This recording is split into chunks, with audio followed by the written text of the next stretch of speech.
assunto. Qualquer assunto. Futebol. Tem crianças aqui? Não? Não. Então vale qualquer Futebol, política. assunto. Vixe, política, terrível. Qualquer assunto é qualquer assunto. Pode sim. A gente pode até ser genérico na resposta, no caso de política, né? Mas sim, pode ser. Pode falar mal do pastor Renato também? Ele está aqui, né? Ele não é tão legal tá assim. Bom.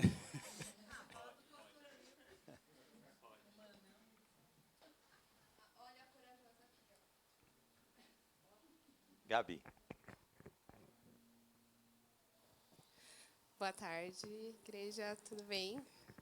Bom, a minha pergunta é sobre propósito. Eu vou dar um exemplo e vamos ver se vocês conseguem me apoiar nisso. Por exemplo, a caneca, ela foi feita com o objetivo de não queimar a mão para colocar água quente. Porém, ela pode ser usada para outras coisas. As pessoas usam como enfeite, colocar lápis. Como que nós cristãos, onde eu quero chegar com esse exemplo ilustrativo, como que nós cristãos possamos de fato viver o nosso propósito? Porque a gente pode servir para várias coisas, como essa caneca, mas de fato viver o nosso propósito em Deus, para aquilo que a gente realmente foi criado para fazer. Para quem a sua pergunta? Pastor Dani. Bom, acho que esse é um grande dilema dos crentes, né? Qual é o meu chamado? Qual é o meu propósito? Eu vou te falar o que eu penso, tá? Porque a Bíblia não traz isso com clareza, é assim ou é de tal forma. Eu penso que o Senhor nos criou, eu sempre falo isso, somos obra-prima de Deus. E a gente precisa sempre refletir sobre isso. Nós não somos um acaso, nós não somos uma evolução da natureza, nós somos um sonho de Deus. E fomos feitos imagem e semelhança de Deus. E eu gosto de pensar que Deus me criou e criou a todos nós para sermos felizes. Felizes em primeiro lugar. Tristeza não faz parte de quem nós somos. Dúvida, medo, vergonha, ansiedade, nada disso tem a ver com o plano de Deus. Então, quando você entende isso, você começa a ficar em paz com você mesmo. Sabe? Eu estou sendo feliz em Deus, através de Jesus Cristo, eu estou cumprindo um propósito. Porque Deus me fez para isso, sabe? Então, por que me preocupa isso? Porque eu acho que eu vejo, né, pela experiência, pouca experiência que eu tenho, que isso às vezes traz um peso sobre o crente. Tenho que cumprir o meu propósito. Cara, teu propósito é ser feliz. É ser feliz, porque aonde você vai viver toda a sua eternidade, vai ser um lugar de paz absoluta, de felicidade absoluta. Então, a gente já vai ensaiando isso aqui na Terra. Agora, quanto mais você, e a gente fala isso aqui, quanto mais você se entrega ao reino e quanto mais você se submete a Jesus, o Espírito Santo, o qual você desenvolve uma intimidade cada vez maior, o Espírito Santo vai te orientando. Vai por aqui, faz isso. Agora eu quero que você faça aquilo. Entende? Tá? As coisas vão clareando assim, com uma naturalidade assim, perfeita em Deus. Tá bom? Sem peso, sem cobrança. Quem cobra, quem aponta, quem julga, somos nós. Esse não é o nosso Pai. Tá bom? Respondi.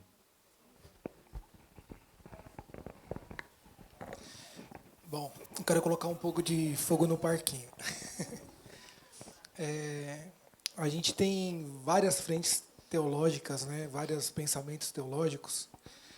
E eu queria saber qual que o senhor, né, segue. Pré, meso ou pós-tribulacionista, Calvinista ou arminiano? Só isso, né, pessoal? É para mim, né? Isso. Tá. Bom, eu não gosto de falar muito sobre pré ou pós, porque a Bíblia não é clara sobre isso. Eu particularmente, sobre esse tema, eu estudo há uns 7 anos, mais ou menos, escatologia. E eu posso dizer assim, eu me inclino muito a pré-tribulacionismo, tá? Mas respeito quem é meso, quem é pós, justamente por isso, porque como a Bíblia não crava isso ou aquilo, então eu tenho que respeitar a opinião de cada um, tá? Aqui nessa igreja, que é um lugar de liberdade, nós temos opiniões diferentes. O pastor Renato é pós-tribulacionista, muitos pastores amigos meus são pós-tribulacionistas. Eu sou pré-tribulacionista. Se alguém quiser saber por que eu sou, me procura depois que eu falo. Se alguém quiser saber sobre pós-tribulacionista, procura o pastor Renato, que ele vai dar a opinião dele, vai dizer onde ele se baseia para isso. Tá? Isso não é sobre doutrina. Tá? Esse é o ponto importante. Agora, calvinismo ou arminianismo, isso sim é sobre doutrina. Eu diria para vocês que eu não sou um calvinista, jamais seria, porque calvinismo não é sobre Deus.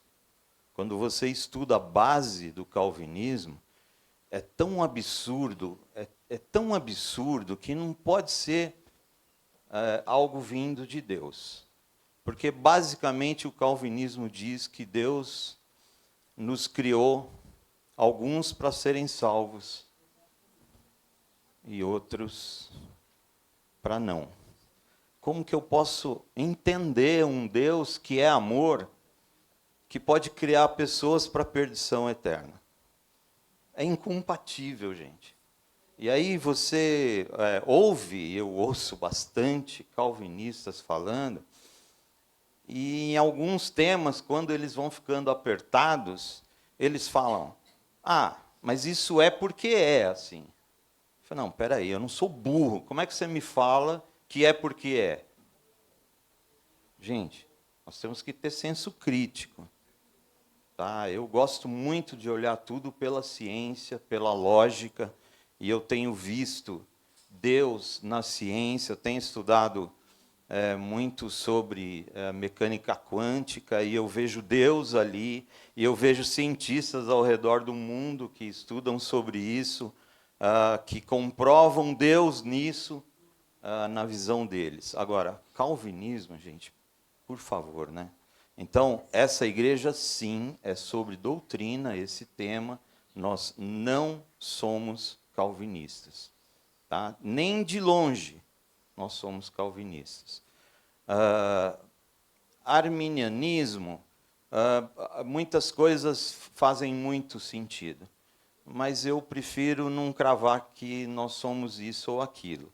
Eu posso afirmar que nós não somos calvinistas. Tá bom? Não cremos que Deus seria cruel a esse ponto, de criar pessoas para a perdição. Tá? Somos livres, somos livres. O livre-arbítrio é base da nossa criação. Deus criou Adão, colocou Adão num cenário perfeito e falou para ele, você pode tudo, só não faz isso aqui que vai dar ruim. Mas tanto Adão tinha o livre-arbítrio que ele foi e fez. Pensa comigo, Deus poderia ter impedido ele antes dele comer aquele fruto. Deus não fez isso.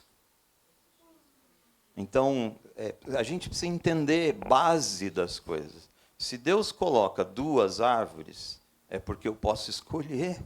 Gente, pelo amor de Deus, como alguém pode ser tão limitado a ponto de entender um calvinismo?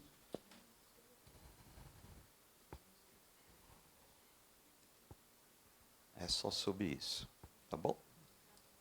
Falei? Bom, eu vou fazer a pergunta que eu estava fazendo lá fora para vocês. Surgiu uma dúvida, conversando com a Lu ontem, qual é a diferença da unção e da separação? E outra coisa, quando a pessoa nasce com um dom, ela já pode exercer, se ela já sabe ou não? Ou ela precisa ser consagrada para poder exercer esse dom? Para quem? Para os dois. Primeiro começa com o pastor Vitor. Ah, ninguém perguntou nada para ele. Ele é um menino educado. Quando você fala separação, Jaque, você fala do processo de separação que é feito na igreja, é isso? Ministerial. Fala no microfone. É a separação, por exemplo, semana retrasada, você havia comentado que a Raquel ela tinha um dom pastoral e logo mais ela seria separada. É nesse sentido que eu estou falando. Eu vou só responder essa parte, só porque você se referiu a mim. Nós cremos, como igreja, que existem os 5 ministérios. Sempre falo isso, não tem problema, vou repetir quantas vezes for necessário. Existem os 5 ministérios, que é de pastor, de apóstolo, de evangelista, de profeta e de mestre. São todos muito bem definidos. Quando somos formados na barriga da mamãe, o Senhor Jesus já coloca sobre nós, ou não, algum desses 5 ministérios. Se você não tem nenhum desses 5 ministérios, você não é menor do que ninguém. Tá? Ministério não é título. Ministério não é diploma. Ministério é sobre cruz.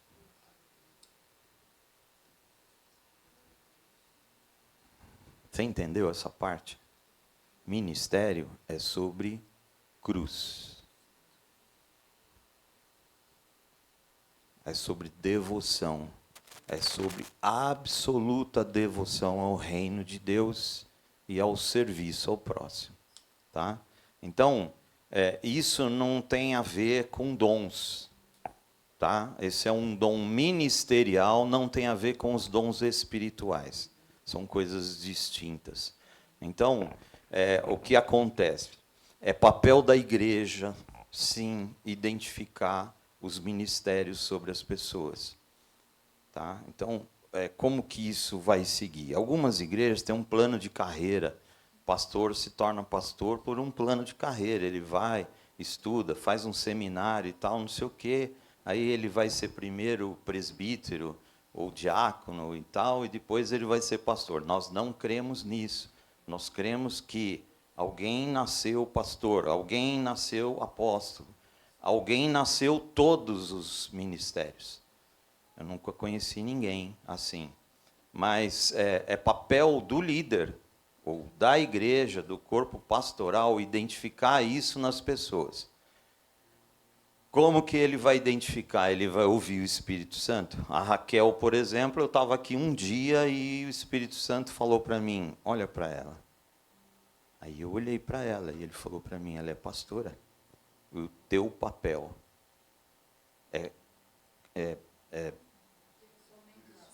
direcionar, orientar, trabalhar para que esse ministério floresça nela.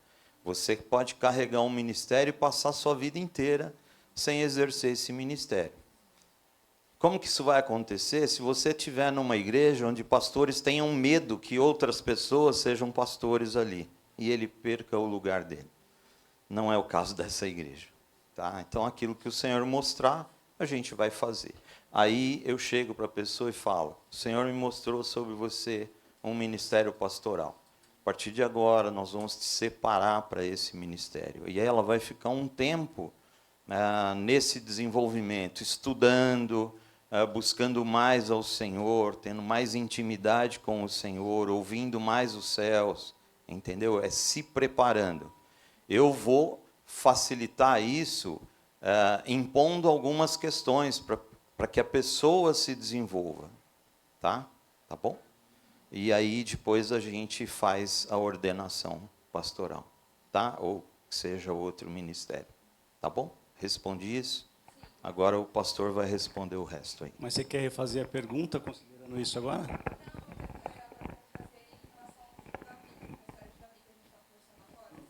Qual a pergunta?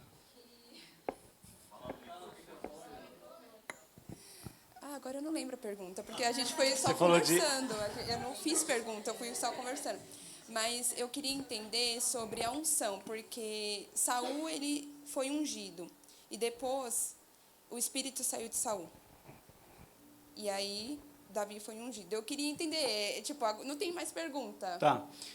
Qual é a diferença da unção e da separação? Foi essa a pergunta que eu fiz a princípio. Tá. Então, é possível. O que é unção, né? Unção é um poder para executar algo. Então, pessoas que têm dons ou até não podem receber uma unção. E essa unção pode ser para a vida toda, por exemplo, ou pode ser para algo específico, por uma temporada específica. Então, é possível perder? Sim. Saul perdeu pela desobediência. Então, é possível você perder. Ele não só perdeu a unção, mas ele perdeu o próprio lugar de reino, né? O Saul foi escolhido por Deus, mas na sua desobediência ele caiu. Assim como foi Davi também, na sua desobediência ele caiu, e depois o Senhor reergueu ele novamente ao trono. Então, são duas coisas diferentes. Então, tem a questão da separação por conta do dom ministerial, que é uma outra coisa, e tem os dons que, sim, o Senhor dá a nós, nascemos com isso, e tem a unção, que a unção é poder sobre algo, poder para executar algo em específico. Então, são essas diferenças. Não sei se está claro ou não. Ficou claro? O que não quer dizer também que, pelo fato da pessoa cair na fé, que ele perde a unção, tá? Davi caiu na fé e não perdeu a unção, tá? Tá bom? Tá bom. Ninguém queria fazer pergunta, mas eu vou fazer mais outra. O que é ser livre? O que é ser livre? Hã? Ah, ser livre? Ser livre? Olha a natureza, olha um passarinho. Isso é ser livre. Contexto de liberdade na Igreja Essência, é isso? É você falar, quero isso ou não quero isso. Simplesmente isso. Quero essa igreja ou não quero essa igreja. Tá? É isso. Aqui você não é obrigado a nada. Quero servir, não quero servir. Você não é obrigado a nada. Você é livre. É livre para você sentir aquilo que você quer sentir, para você dizer. Isso aqui é uma expressão da liberdade nessa igreja. Tá? Eu gostaria que todas as igrejas fizessem isso aqui. Eu não sei por que não fazem.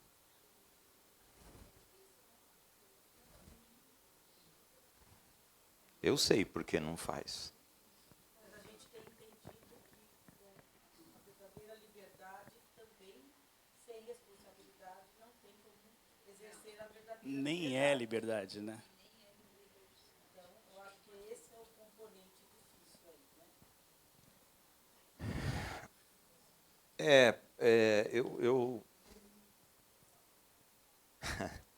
Vocês não imaginam assim a minha cabeça, assim, eu sou escravo da liberdade. Eu sou uma pessoa, um ser humano escravo da liberdade. Então, eu olho com muito cuidado essa questão da responsabilidade. Claro, Cicinha falou perfeitamente. Não existe liberdade sem responsabilidade. Mas eu tenho receio assim de um pelo que possa impedir ou atrapalhar a liberdade. Tá? Um pelo. Livre para mim é livre, não é mais ou menos livre. não é 99% livre, é 100% livre. Esse é o Deus que eu creio. Esse é o Deus que eu conheci e tenho escolhido por Ele. E para isso é um esforço. Não é que eu escolhi lá atrás, como a gente fala, né? A conversão é um processo. Cada dia eu escolho me converter mais. Cada dia eu escolho conhecer mais sobre esse Deus. Cada dia eu escolho olhar para mim com coragem e falar: Daniel, não está legal. Isso não está legal. Isso é sobre liberdade.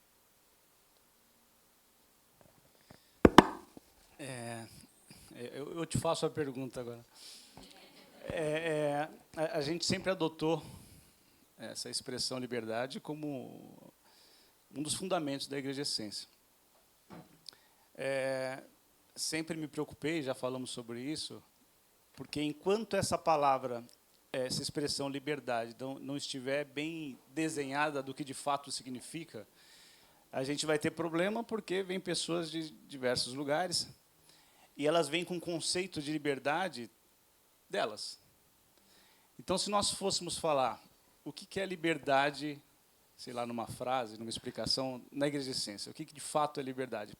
Por que eu estou falando isso? Por que eu estou perguntando isso? Para que nós, como igreja, tenhamos o conceito de liberdade bem desenhado para todos nós. Porque, às vezes, e eu já presenciei algumas cenas assim,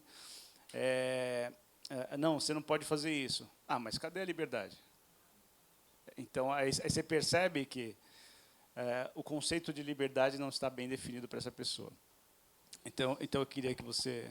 Então, olha só. Nós temos a Bíblia como a nossa regra de fé. O pastor Renato está liderando um projeto de leitura da Bíblia, iniciou o segundo Testamento, e a Bíblia é a nossa regra de fé. Então, nós somos livres dentro da Bíblia, dentro da palavra de Deus. Porque fora da palavra de Deus, você acha que você é livre. Mas você não é livre. Essa liberdade absoluta só existe em Deus. Somente Deus pode te fazer absolutamente livre. Então, o que tem aí fora, agora a gente viveu momentos de carnaval, e que as pessoas têm ali uma falsa sensação de liberdade. Mas, na verdade, elas estão sendo dominadas pelo maligno. Elas estão sendo conduzidas pelo maligno. Elas estão fazendo coisas e praticando atos que não são atos de liberdade, são atos de destruição, de autodestruição, destruição da personalidade, destruição dos valores, destruição dos princípios. Né? Então, isso não é, para mim, claramente que não é liberdade. O que acontece assim, por exemplo, eu sou livre para dizer, quero isso ou não quero isso. A partir do momento que eu escolho, eu quero isso, eu faço essa escolha num ambiente de liberdade. Então, eu chego lá, tem um time de futebol, aí me convidam para eu jogar naquele time. Eu sou livre para dizer, quero ir ou não quero ir, ninguém vai me obrigar a ir. Agora, eu entrei para o time. O time tem 11 posições. E eles vão falar para mim, Daniel, você é um zagueiro. Eu não vou chegar lá e vou falar assim, então, mas eu quero ser atacante. Não, Daniel, você é um zagueiro. A gente olhou você, estudou você, observou você, você é um zagueiro. Não dá para você ser atacante porque você não tem habilidade para isso. Entende? Então, eu falei, eu quero isso, eu quero servir a Igreja Essência no Ministério Infantil. Eu não gosto dessa expressão ministério, mas, enfim. Aí eu tenho uma escala lá. Aí, no dia da minha escala, eu não apareço. Ué, mas você não era livre? Não, peraí. Mas eu assumi um compromisso. Eu assumi um compromisso. E ninguém estava me colocando uma faca no pescoço. Eu disse que eu quero isso. Aí eu quero isso, eu tenho um compromisso com isso. Entende? Eu respeito o lugar, eu respeito as pessoas, eu respeito o que está sendo feito ali. Isso não vai me fazer menos livre. Tá? A gente não pode confundir isso. Tá bom? Ficou claro isso? Eu tenho uma pergunta. Um pouco teológica, talvez.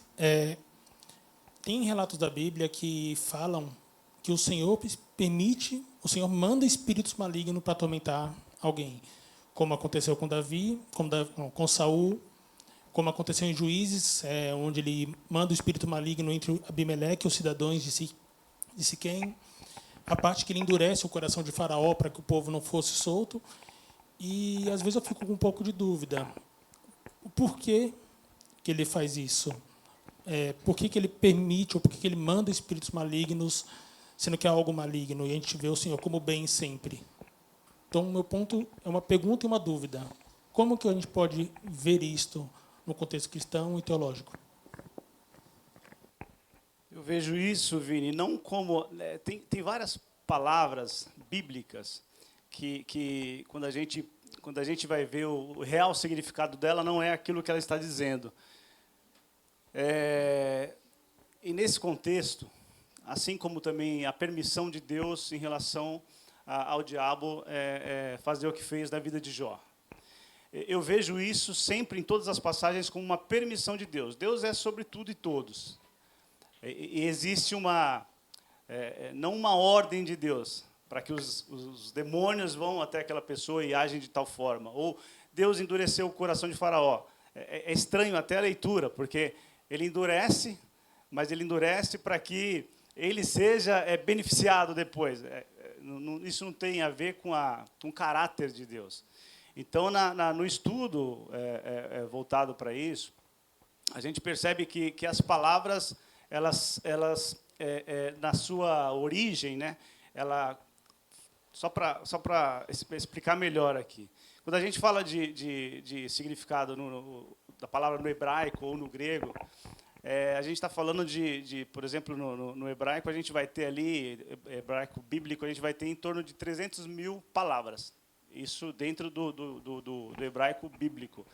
Quando a gente vai para um significado, ou as palavras do português, por exemplo, a gente vai ter mais de 300 mil, 500 mil, eu nem sei hoje o que é, mas quando eu estudei sobre, era exatamente isso.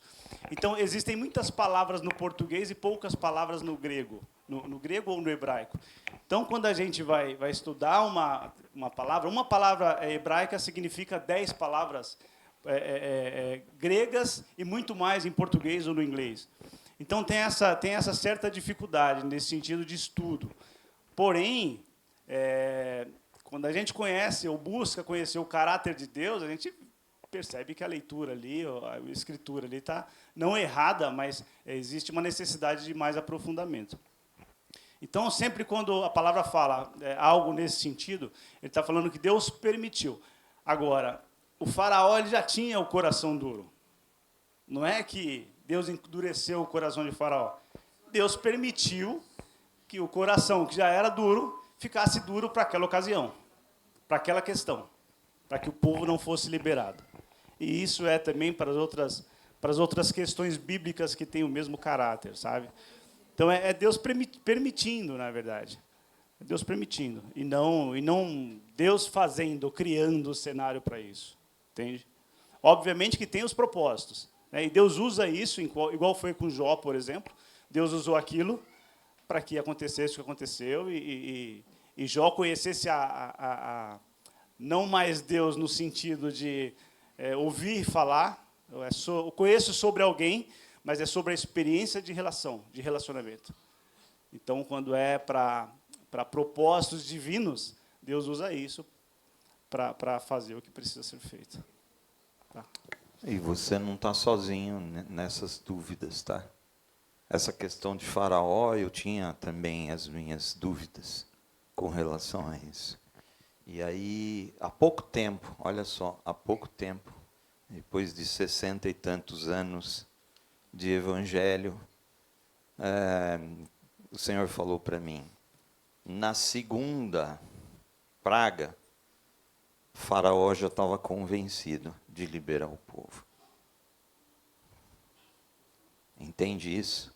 É o que o pastor falou, propósito de Deus. Não é que Faraó queria, mas ele estava ferido, porque Deus estava derrubando os deuses dele, que eram base da crença deles, da existência deles. Entendeu? Então, Faraó, como um líder, e todos os faraós foram grandes líderes, usados pelo mal, claro, mas foram grandes líderes, tanto que eles eram tidos como deuses, né? Ele tinha uma preocupação com a nação. Então, um Deus se levanta maior do que os deuses dele, cara, esse Deus vai destruir a gente, esse Deus vai acabar com a gente. Entendeu? Então, eu prefiro deixar esses caras irem embora e depois a gente dá um jeito de ir atrás deles. Tanto que foi isso que ele fez. Entendeu? Então, o propósito de Deus era que o povo fosse tratado nisso, que o povo valorizasse essa liberdade, que Deus sabia que eles não estavam valorizando. Tanto que, né, atravessaram lá o mar e logo em seguida já estavam querendo voltar já, né, com saudade do chicote. Né? A gente ri, mas nós somos assim. Nós somos assim. Só em Jesus que essa natureza é mudada em nós. Só em Jesus. Só em Jesus.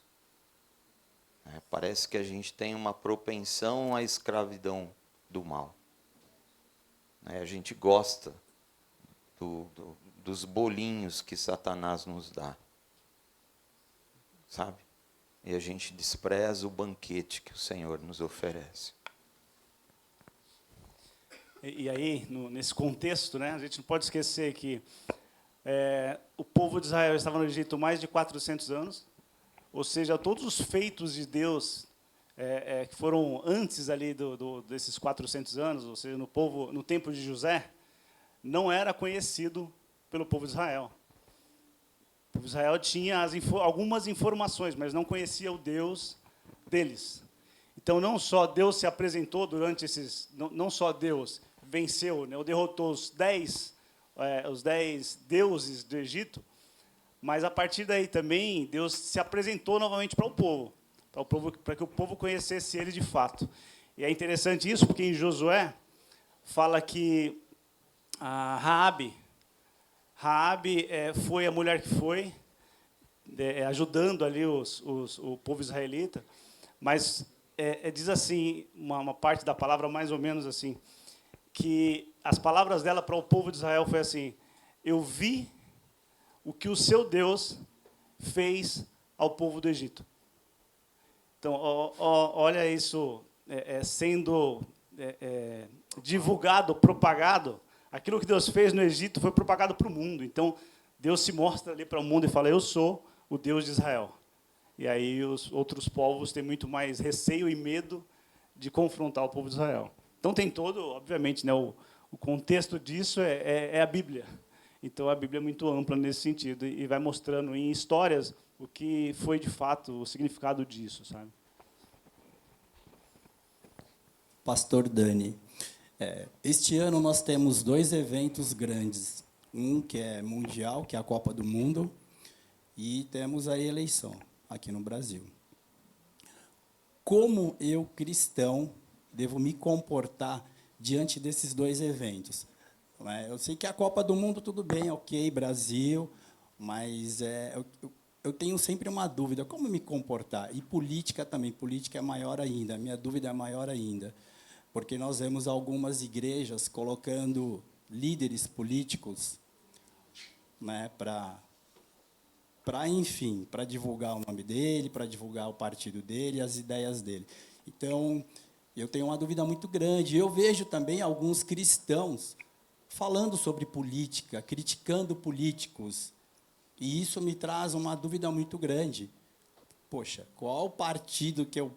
Né, aí é uma questão minha, pessoal, minha, ou eu tenho que partir de algum princípio? Como é que eu devo pensar, como é que eu devo agir diante de todas essas questões mais políticas? A Copa do Mundo também, não sei, se o senhor quiser falar algo a respeito para nós, né, também gostaria de saber.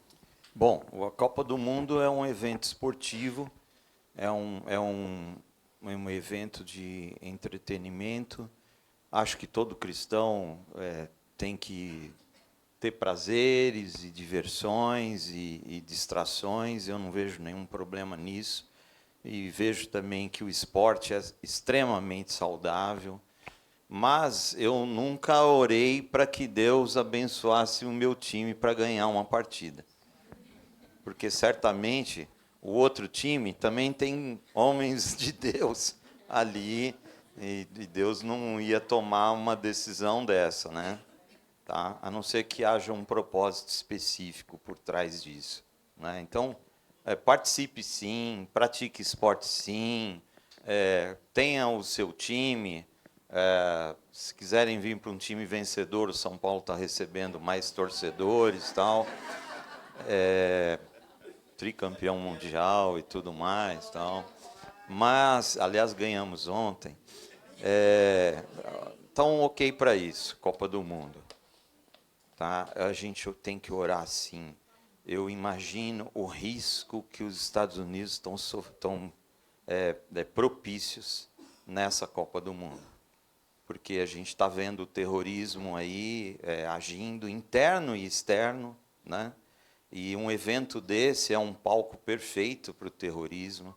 Então, o que eu recomendaria para nós, como cristãos, orarmos para que o Senhor livre todos os atletas, todos os torcedores da ação do mal. A gente tem autoridade para orar e paralisar as ações demoníacas. Esse é o nosso papel, tá? Lembrando que esse é o Deus, esse Deus que eu estou orando para isso, é o Deus que endureceu o coração de Faraó. Então, ele é soberano. Tá? Com relação à política, eu sou absolutamente contra púlpito ser dado a políticos. Seja de direita, seja de esquerda, seja de centro, seja de baixo, de lado, sei lá o quê. Isso aqui é um lugar sagrado. Sagrado. Se você vê uma igreja fazendo isso, chamando políticos para falarem, desculpa, eu não tenho medo de dizer, essa igreja não é séria. Essa igreja não tem compromisso com o reino. Tem interesses por trás. E a gente vê interesses e interesses mais que estão pipocando por aí. Então, eu como um cristão e membro de uma igreja, eu posso ter uma posição política, devo ter uma posição política. E qual deve ser a minha escolha? Isso é muito simples. Se eu sou de esquerda, se eu sou de direita, eu tenho que pegar quais são as bases desse partido, coloco sobre a mesa. E aí eu ponho a Bíblia do lado, e aí eu vejo. Tem a ver com isso?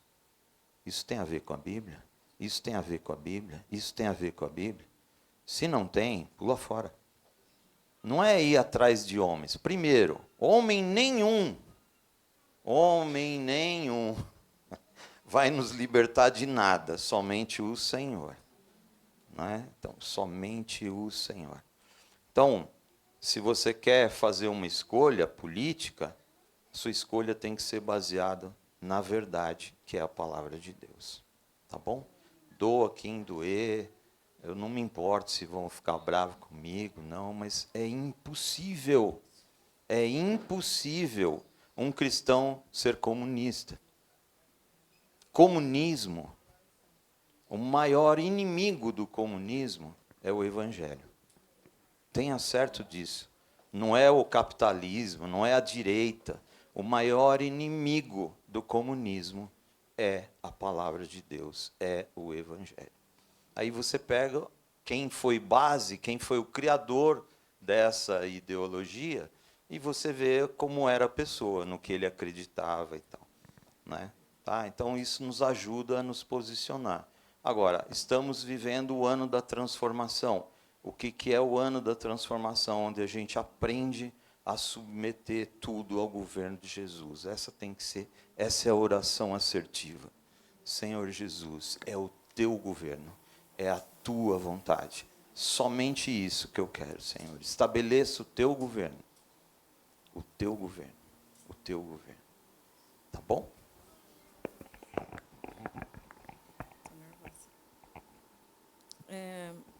Pastores, eu queria saber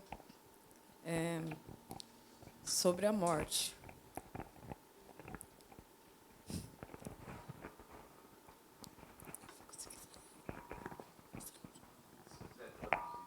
A dúvida dela é o seguinte: quando a pessoa morre, ela tem duas perguntas. Quando a pessoa morre, se ela, naquele momento, ela, uma vez convertida, se ela já vê Jesus, ou se ela só vai ver Jesus quando Jesus voltar. É uma pergunta. E a segunda é se a pessoa que morreu, ela pode falar com os familiares através de sonho, se Jesus deixaria. São as perguntas dela. Bom, eu creio num Deus soberano. Ele faz o que ele quiser fazer. Tá? Mas eu vou na palavra de Deus. Acabamos de falar sobre isso. A Bíblia é clara. Não existe comunicação entre mortos e vivos. Não existe isso. Não existe isso. Existem histórias, né, com I, não com H. Tá? Mas não existe. A Bíblia é clara. E a Bíblia também diz que aqueles que morrem em Cristo vão direto para o seio de Abraão. Onde é o seio de Abraão? Igreja, onde é o seio de Abraão? Igreja, onde é o seio de Abraão? No céu. Tá? Então não é depois. Morreu. É um salvo. Caminho direto. Fechou o olho aqui e abriu o olho lá. Tá? E já começa a desfrutar desse reino maravilhoso. Só que esse reino é tão maravilhoso, e esse Deus é tão maravilhoso, que Ele está falando para a gente, começa a desfrutar agora. Não espera morrer, começa a desfrutar agora. Está disponível para todos nós desfrutarmos desse reino maravilhoso. Amém? Pastor, quer acrescentar alguma coisa? Bom, eu sou um cara um pouco... Eu falo bastante com a Fá sobre isso, mas eu tenho bastante dificuldade de olhar para a questão morte de forma natural. Eu não menosprezo o luto, nem a saudade, mas eu sou um pouco frio nesse sentido, assim. E não sei se não é só frio na questão da natureza do Vitor, não.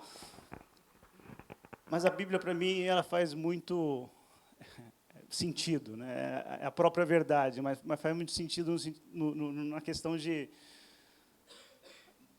Estamos aqui por um pouco de tempo. Se medirmos esse tempo que ficamos aqui com a eternidade, não vai ser nada. Penso também que, olhando para esse mundo, o contexto do que vivemos aqui é tão terrível, tenebroso, que Deus chama alguém para estar com Ele.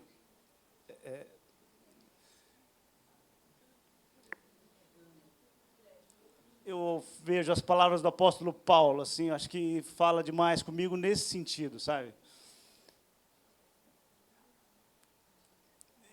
Eu creio que, para nós que ficamos, sim, reconheço a graça do Senhor, cuidado do Senhor, a paz do Senhor, reconheço. Mas para quem vai,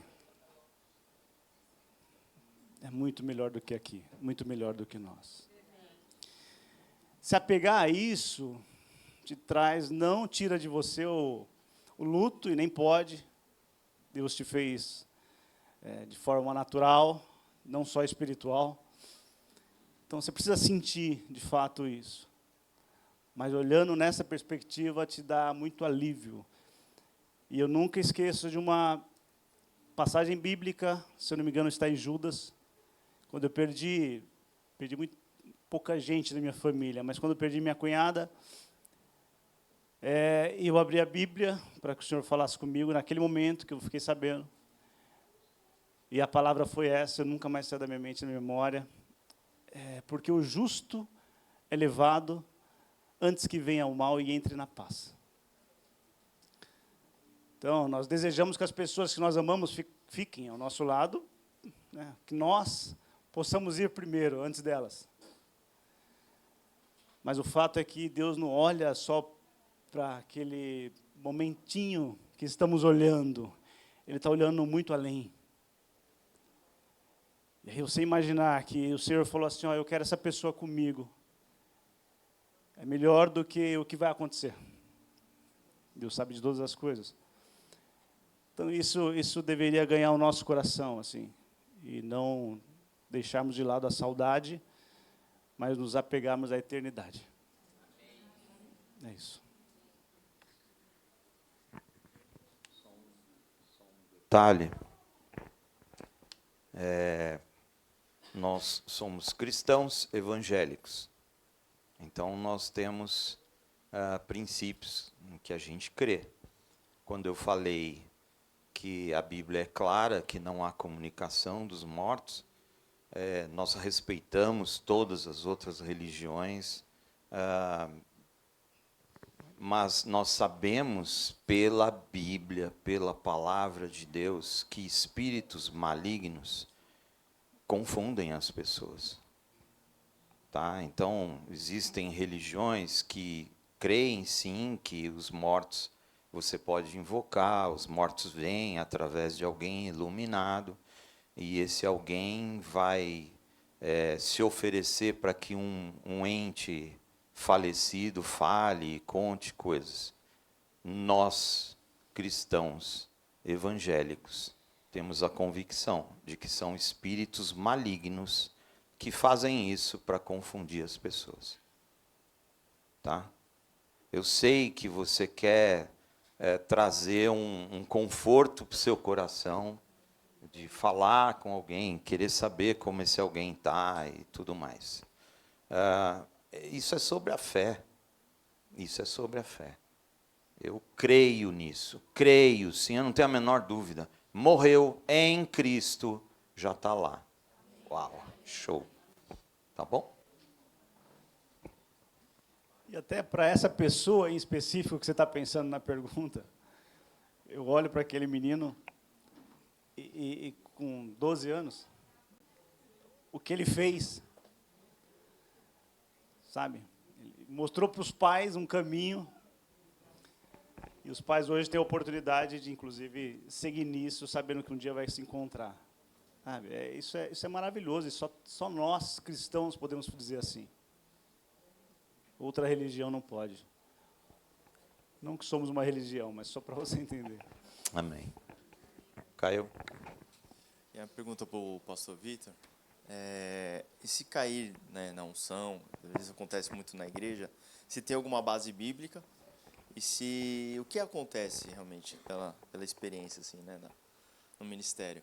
Porque as pessoas recebem oração, caem, ou sentem algo, ou choram, ou se alegram, enfim. O que é esse cair no espírito, né? É isso mesmo? Meu, tá aqui um cara que cresceu na igreja e se tornou cético por um tempo em relação a essas coisas. E nada melhor do que você ter ou buscar suas próprias experiências. A gente pode criticar, a gente pode nunca ter sentido nada, nunca ter caído na unção, no poder, e aí olhar de fora e criticar. E eu fiz um pouco disso. Desculpa.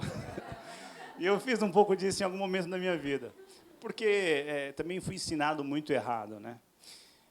Então, nada melhor do que você buscar isso, sabe? Agora, o que é isso? O que é cair no poder da unção? Existem pessoas que caem sem poder e sem unção nenhuma? Existem. Sem dúvida existem. Mas o ponto é que, e aí uma experiência minha, né? Ok, Senhor, eu quero estar livre, eu quero estar totalmente livre em relação ao que o Senhor vai fazer comigo nesse momento, nessa questão. Então, eu me disponibilizo e aí deixo com que as coisas de fato aconteçam. Algo que me fez desacreditar disso é porque, como menino, eu tive uma família um tanto conturbada, então eu olhava no contexto de igreja e via pessoas da minha família caindo na igreja, e no contexto de casa caía na porrada com as outras pessoas. Então, uma queda... Vamos ser claros, liberdade. Então aí para mim, eu falei, não, né, então isso aqui é mentira, porque se isso aqui não tem a transformação que a palavra fala, isso é mentira. E aí você cai naquela questão se o bebê está sujo, você pega o bebê e a sujeira joga tudo fora, quando na verdade não é isso que tem que fazer. Você troca o bebê, a sujeira... A fralda. Pode ser. Aí você joga a fralda fora, mas você continua com o bebê. Você limpa o bebê, né? Não joga o bebê fora. Tá claro que o pastor Vitor nunca limpou um bebê, né? Não. Ainda bem, Limpei. né? Graças a Deus. Não, limpei sim, está ali, ó. O bebê limpo está ali, ó. Mas há muito tempo eu não limpo, é verdade. Emily, olha o risco que você correu, né? Então, acho que o contexto de igreja te coloca em dúvidas em relação a isso, muito em dúvidas. Mas você precisa buscar essa relação com Deus ao ponto de você sentir isso. Porque quando você cai, mas essa queda te traz transformação, enquanto você está ali no chão, coisas em você são mudadas, isso é uma queda de fato que o Senhor fez. Isso é o Espírito Santo te derrubando. Agora, quando você caiu e levantam mesmo, aí você pode dizer o que for, para mim é só uma queda. Tá, então, falam mais da minha questão, porque isso para mim realmente faz pouco tempo que eu comecei a me relacionar com o Espírito Santo nesse sentido, e me deixar, deixar meu coração livre para ser ministrado por Ele, e por que não no chão? Eu não tenho uma honra a zelar no sentido de que eu não posso ir para o chão. Não, eu posso, e Deus pode trabalhar comigo ali, isso é maravilhoso. E aqui nós temos, as terças-feiras principalmente, é um mover sobrenatural, onde pessoas não só vão para o chão, mas têm testemunho sobre isso. Então isso é o mais... Só mais uma pergunta agora, já me dá? Eu reparei que na hora que a pastora estava sendo honrada, o pastor estava caindo ali também, quase estava caindo. E a palavra de Deus fala, mulher virtuosa, quem achará, né? O seu valor excede o de finas joias. Então, eu acho que é importante, não sei se o pastor puder falar um pouco, como que foi, assim, você encontrar, pastor, não um testemunho, mas, assim, o que te toca no seu coração nessa hora? Porque a gente vive num mundo hoje muito maligno, né? E as pessoas têm se dividido demais. Então, eu acho importante o senhor trazer como que você concilia esse ministério, né, com essa sua esposa, como que... O que te toca, assim, mais de zelo, assim, que você fala, não, eu tenho que continuar aqui, que o caminho é certo, e isso faz eu ter essa presença de Deus, essa família abençoada. Né, que eu vi que na hora que a pastor estava sendo honrado, o pastor estava meditando em algo, se puder trazer para nós. Ô Caião, você é show, hein? Assim, ó, eu, embora desde criança, dentro de igrejas e ouvindo sobre Deus, sobre a palavra de Deus, mas a minha vida, eu comparo muito assim a uma corrida de aventura, sabe? Foi uma grande aventura, tem sido até hoje uma grande aventura. E eu fui entendendo que eu poderia ser muito mais eficiente na minha corrida, me submetendo ao Senhor, sabe? E olhando para tudo que Ele estava fazendo ao meu redor, sabe? E gente, eu tenho muita vontade de um dia contar a minha história toda, porque, assim, é fascinante, cara. É fascinante ver como Deus tinha propósito. Eu lá, molequinho, na escola dominical.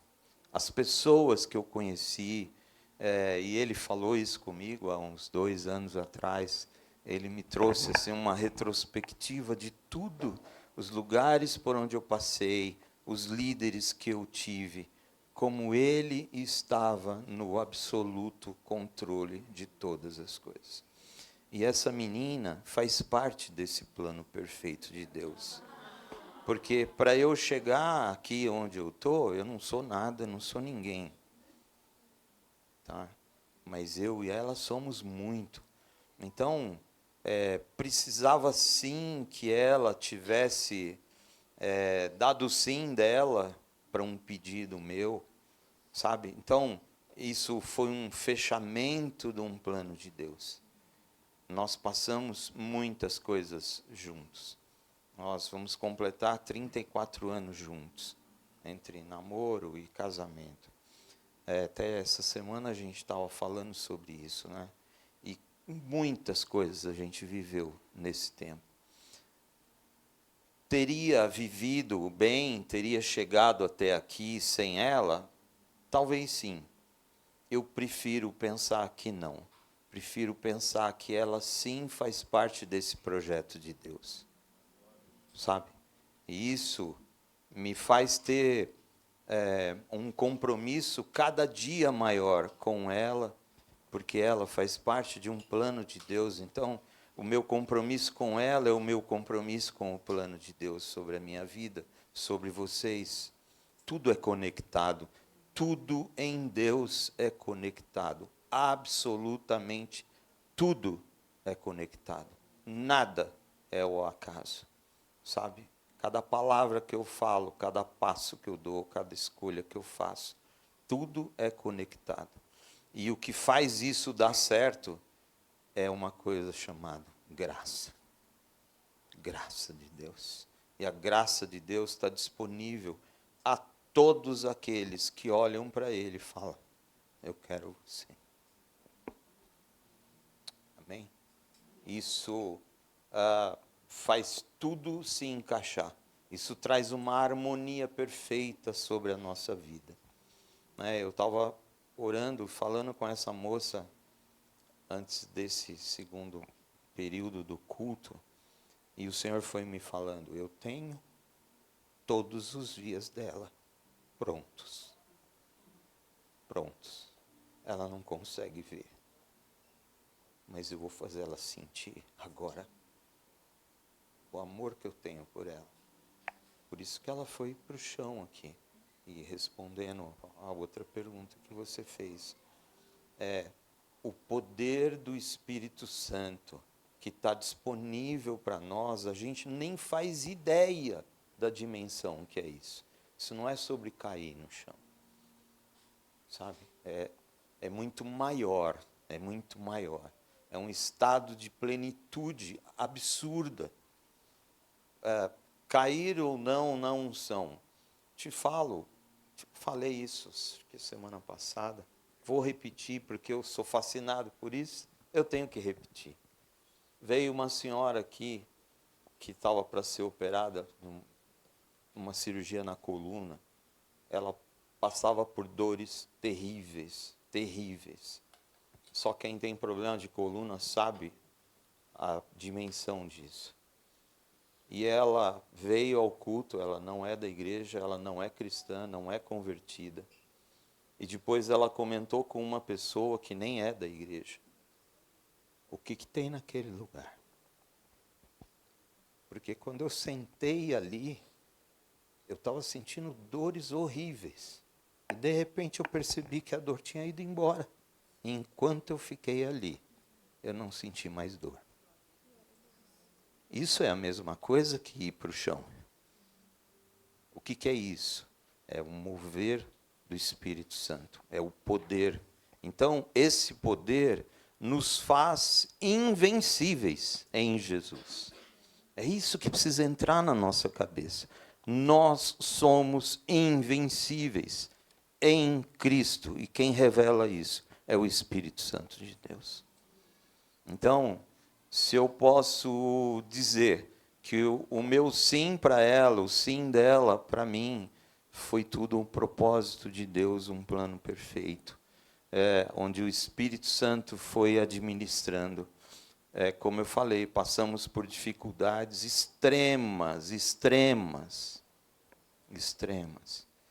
mas o Senhor estava administrando tudo. Amém? E hoje eu sou mais apaixonado. E amanhã vou ser mais ainda apaixonado. Isso é uma decisão também. Isso é uma decisão. Mais alguma pergunta? Aqui, eu estou com o microfone. Bom dia, graças e paz a todos. Vocês tocaram no assunto dos 5 ministérios. Eu sempre tive uma dúvida sobre o que seria o ministério do apóstolo. Porque a gente vê na Bíblia os apóstolos fazendo algumas coisas, mas quando a gente vai estudar sobre isso, cada pessoa dá uma explicação diferente. Uns dizem que o apóstolo é uma mistura, uma junção dos outros 4 ministérios. Outros dizem que ele é só um líder maior. Alguns dizem que eles seriam, na verdade, os missionários de hoje, que a gente chama de missionários, porque a gente vê Paulo sempre viajando, junto com Barnabé também. E quando Jesus chama os apóstolos, eles os chamam e depois os envia a algumas cidades. Então, eu queria saber dos dois, qual é a visão de vocês do que é o ministério do apóstolo.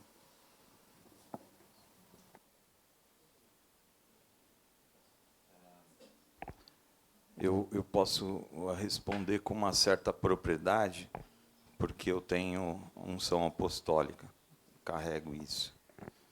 Isso não me faz ser maior que ninguém. Como eu já disse aqui, isso faz com que a minha cruz seja mais pesada. O propósito do ministério apostólico é expansão do reino. Então, o pastor, ele está aqui, ó. Ele dá a vida dele por este rebanho, que não é dele, é um rebanho de Jesus, que Jesus confiou ao pastor para estar cuidando dessas pessoas, da saúde espiritual dessas pessoas. O ministério apostólico faz com que a sua visão se expanda para fora. Tá? Então, eu tenho uma preocupação da extensão do reino de Deus para lá, para lá, para lá. Sabe? Isso grita dentro de mim. Eu não fico aqui na igreja apenas. A minha percepção começa a ir para longe. O longe pode ser do outro lado da rua. Entendeu? Não é um missionário. Tá? Existe sim o ministério do evangelista, tá? Eu associo muito o ministério missionário, o dom missionário a isso também, tá? Mas o apostólico passa por tudo isso. Então, o apostólico vai fazer com que você comece a pensar nas necessidades do planeta, vamos dizer assim, entende? Então, eu tenho uma visão sobre o missionário, sobre os povos mais distantes, tá? Não faz ser maior que ninguém. Tudo isso que a gente vê por aí, e o cara gosta do título, o apóstolo fulano de tal. Isso é sobre título, isso não é sobre reino de Deus. Tá? Quando eu fui ordenado a apóstolo, Eu sempre brinco, e isso é muita verdade, eu brinco em cima de uma verdade. Aumentou o peso da minha cruz. Não me fez ser maior do que ninguém. Ninguém. Pelo contrário, aumentou o meu serviço. Tá bom? Respondi.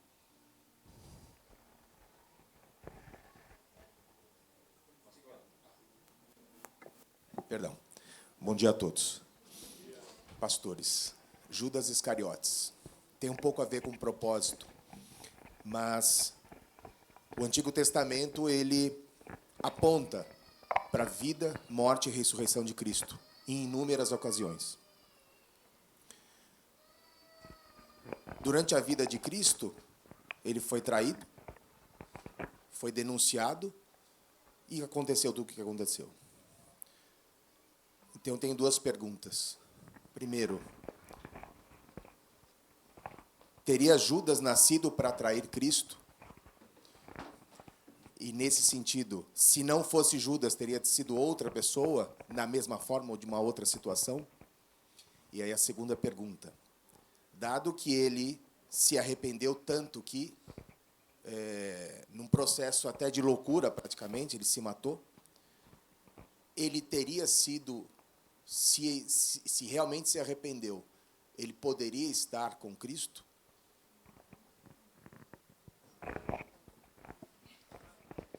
Oh, pergunta gostosa de responder.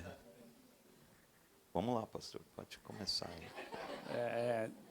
Perdão, a primeira pergunta. Se ele nasceu praticamente condenado a ter que trair Cristo. Tá, eu responderia com uma convicção de que não. E, para ser sincero, considerando o contexto ali e a história dos discípulos, dos 12, se qualquer um outro traísse Jesus como Judas fez, não me surpreenderia, só mudaria o nome. O fato é que todos caíram, todos traíram, inclusive. Então, não, ele não nasceu para isso, mas é aquilo, ele entregou o coração para aquilo. Né? E é legal porque a gente vê o contexto, ele não simplesmente traiu Jesus naquele momento ali, a gente começa a ver ele caindo antes. Então, quando ele olha para uma mulher que chega ali aos pés de Jesus e não consegue compreender que aquilo que a mulher entrega ali, o perfume, ele não consegue compreender com os olhos espirituais, mas ele estava tão enraizado nas questões financeiras da terra, que ele falou, cara, isso era melhor ter feito outra coisa. Quando, na verdade, ele estava pensando em fazer com que a parte daquele dinheiro fosse para ele. Né? Então, ele foi se entregando, o fato é esse. E, quando chegou nesse momento, ele era o mais preparado para isso, para essa traição mora. Assim. Então, teria que ter um? Sim, teria um. Mas dos 12, não me surpreenderia se fosse qualquer um, inclusive Pedro. Né? Mas foi Judas. E aí essa é a primeira pergunta, né? A outra pergunta? Se ele tendo se arrependido e por isso ele se matou, ele estaria realmente, teria a possibilidade de ele estar com Cristo? Então, sabe que, e aí uma resposta minha, pessoal, sabe que eu não vejo arrependimento em Judas? Eu vejo remorso. O arrependimento não levaria Judas ao suicídio. Mas o remorso leva. Então, de repente, até nem sei se a expressão bíblica fala que houve arrependimento, mas até se não teve, então tá ok. Então tá mais, eu afirmo mais essa resposta. Eu acho que é isso. Arrependimento te leva à cruz. Imagine alguém que andou com Jesus, que ouviu tudo quanto ouviu de Jesus, e aí de fato se arrependeu. A primeira coisa que ele faria era voltar o coração para aquilo, né? Só culpa, remorso. Isso. Os 12. Os 11. Você, sem querer, você definiu o calvinismo. Alguém foi feito para trair Jesus. Ele não tinha escolha, foi feito para isso. Isso é um absurdo. É inconcebível. Isso é um mínimo de inteligência. Você já destrói isso. Não é? E sim, arrependimento. O ladrão, né? Ladrão na cruz. Sabe? Pode ser uma fração de segundo. Se eu confesso a Jesus, eu sou salvo. Talvez difícil para a gente entender isso, né? Mas é assim. A graça é uma coisa tão imensa, que vai muito além da nossa compreensão. E a gente fala, cara, mas como? O cara foi um devasso, um bandido, um corintiano, um terrorista. O cara, né, confessa a Jesus e é salvo. Né? É maravilhoso isso. É maravilhoso. O Paulinho não foi nada pessoal, tá, Paulinho? Os corintianos que me perdoem. Mas eu continuo orando por vocês. Mais alguém? Não? Vamos, então, encerrar? Fale uma coisa. Eu oro por você, São Paulino, pastor. Amém. Não podia ficar sem essa. Aqui tem uma corintiana que eu amo, tá vendo? Eu não odeio os corintianos, eu amo essa menina aqui. Menina, isso é muito bom. Vamos orar? Curva sua cabeça aí, nem precisa ficar em pé. Paizinho querido, o Senhor que é esse Deus soberano, cuja soberania é difícil para nós entender, mas a gente faz uma escolha de nos submetermos a isso. Nós escolhemos esse lugar, Senhor, de filhos amados, tão amados, que o Senhor deu o seu Filho para pagar essa conta, para nos livrar, nos perdoar, nos redimir, Senhor. Obrigado, papai, porque o Senhor sendo Deus, o Senhor sendo esse ser soberano, o Senhor não desiste de nós. O Senhor continua nos procurando como o Senhor procurou Adão no Éden. O Senhor continua nos chamando para perto. Segundo, a tua infinita graça, Senhor. O Senhor continua nos reconstruindo dia após dia, dia após dia. Nós escolhemos dizer sim, Senhor.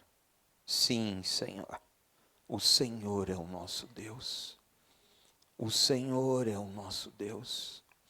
E nós escolhemos a entregar tudo a Ti, Senhor. Tudo que nós somos, tudo que nós temos, tudo que nós pensamos, tudo que nós desejamos. É uma escolha nossa, Senhor. Entregar tudo a Ti. E nos submeter ao governo de Jesus Cristo. Temos absoluta certeza. Deus, nós queremos Te dizer hoje e sempre que nós temos a absoluta certeza de que Jesus quer governar as nossas vidas. Não há problemas, não há dificuldades, não há dúvidas. Nada pode nos separar do amor de Jesus. É isso que nós escolhemos, Senhor. Escolhemos essa verdade sobre nós.